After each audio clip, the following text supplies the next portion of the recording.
I have a dream. I have a dream that someday all our emotions will be created equal.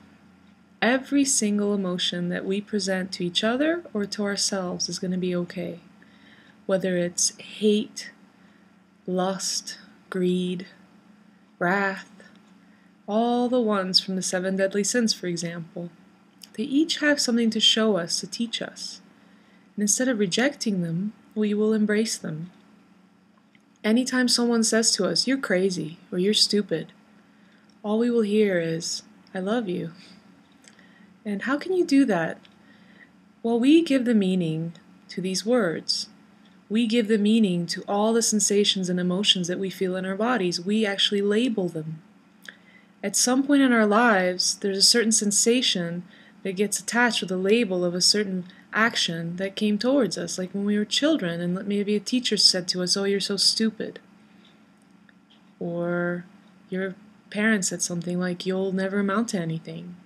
And with that emotion that they display, and on top of that, with the action and the feelings that we're feeling, these sensations that rising, we attach the meaning of these words, these actions mean this. And so we store it and we carry it. And now we have this new filter of the world. So anytime someone may say something similar or give us a similar look, we react the same way as if it happened the very first time. But if we break it all down, they're all just sensations and feelings and thoughts. Without a label, they mean nothing. Without the meaning, and we are the meaning-making machines, they are absolutely weightless. They mean absolutely nothing. Who knows, I may have a sensation in my body that whenever that feeling arises, if someone else were to feel that feeling, they may interpret it as anger in their body. I don't know. We each have these feeling sensations rising as we're speaking about our emotional states. And as we speak about it, we create these stories, and we start really attaching to the words or those feelings what it really means to us, what it means about us. And so I have a dream that someday all that will shed away.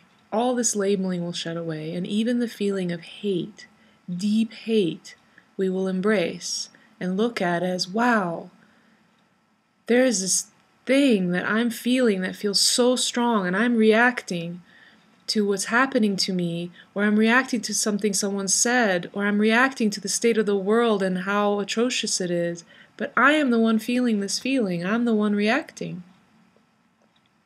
And once we recognize this, and then realize, well, it comes from somewhere. I learned this from somewhere. I learned how to feel this way because I wasn't born with these feelings. It happened. Some events occurred and some emotional states happened in my past that produced these feelings. Some behavior, something that created this feeling of, this is negative. This is negative. This I reject, and that is positive, that I accept. What's the difference between the two? Is this labeling of how we're feeling. But if you look at all of these feelings as equal, all the good and bad, all the negative and positive feelings are all equal, they're all the same. It's just the difference with them, they're all, if you really feel it, like I feel things in my body easily, and some people don't.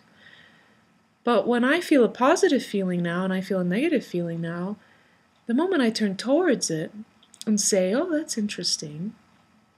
This is rising in me. Oh, look what's happening. This person said something." Or, "Oh, I just remembered I have to give a public talk," and then I get nervous. And here is this, again, label of nervous. Really, all is happening is these feelings arising in me, this sensation, literally something moving or tingling or a cloud or a heavy weight feeling, all this stuff that exists there, it just arises, just like a thought arises. And with no labels, it's just a feeling. And so who says it's negative or positive? Who says it's even uncomfortable? At some point along the line, we labeled it as uncomfortable, as that one isn't good, that one we're going to reject. Someday, I have a dream, this won't happen anymore.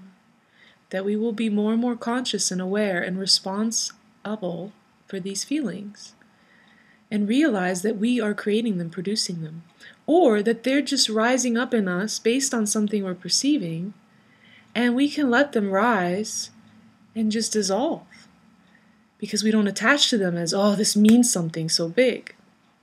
Another thing we can do is use them, harness them.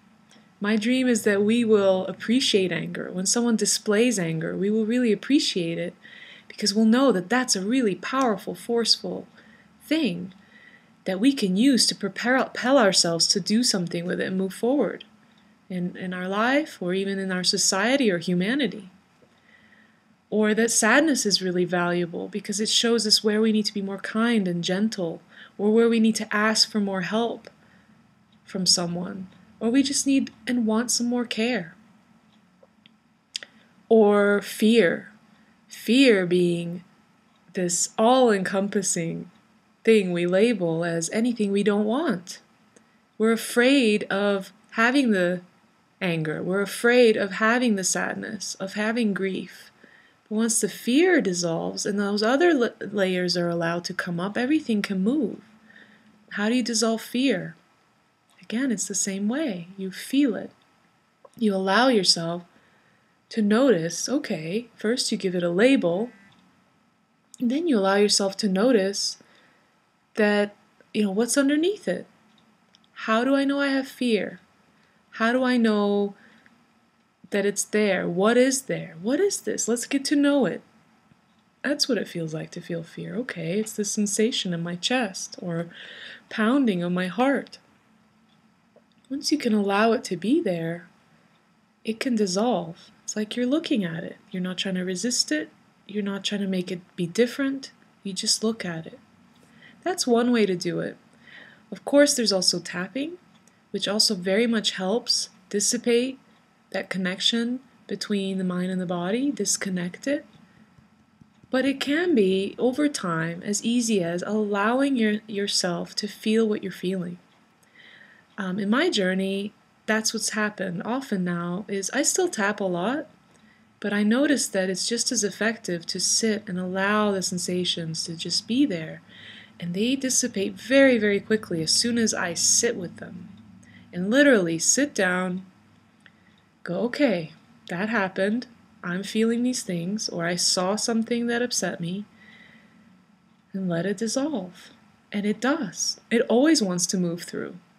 The pain that we're feeling is that we're trying to hold on to it, attach to it, keep perpetuating it with a story and a label, and also justify every which reason to ourselves and the whole wide world why we feel the way we do.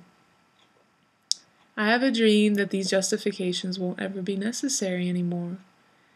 We walk around trying to validate ourselves and how we believe ourselves to be and who we are. We do it internally with internal dialogue, and we also do it with the outside world, trying to get everyone to agree with our perception of the world. We won't need to do that anymore. We'll allow everything to be as it is, and we will even see value in it. We will rejoice when someone gets angry, because we'll know that that's power.